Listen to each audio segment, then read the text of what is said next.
igice cya gatatu ni nose cyangwa izuru, right? Igice cya kane ni battery ibirimo imbere, sibyo?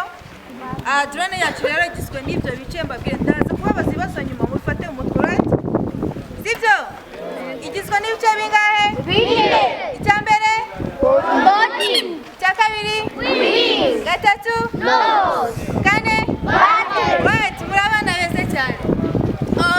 Kugira ngo rero twohereze ino ndege yacu n'imbere hari ahantu dushyiramo, hano hari urugi niho dushyiramo package ifati ibirimo amaraso, imiti cyangwa ibindi bintu kwa muganga y'ibintu, sibyo?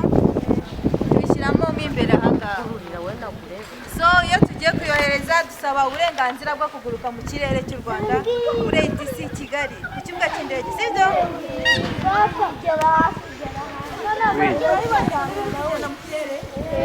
Mwayikunze? Yego. Byiza cyane.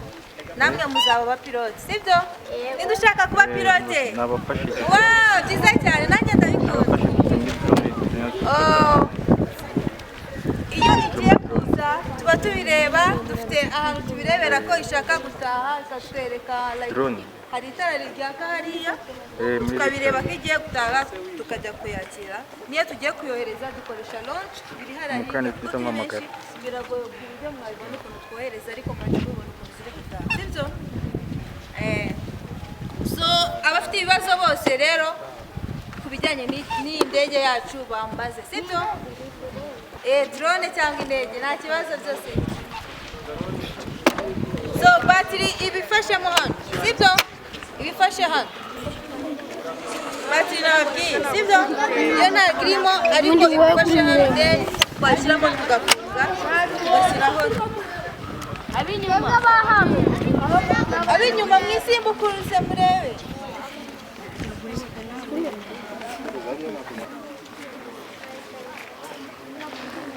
So nta bibazo mufite?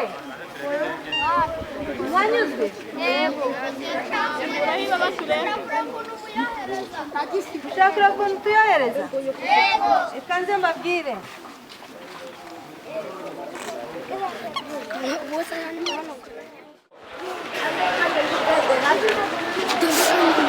Murimo murabyigana